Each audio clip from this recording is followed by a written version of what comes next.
I'll show you how to animate map lines in CapCut for free. Open CapCut and drag your map onto the timeline. Click Text and drag a text layer above your map. Extend the text duration to your liking. Edit the text using several dashes. Increase the text size and change the color to whatever you want. Scroll down and enable Curve. Adjust the curve strength using the slider until the line matches your route shape.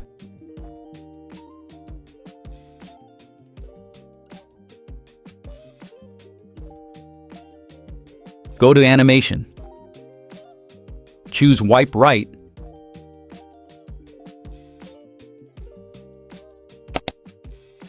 And increase the duration to your desired speed.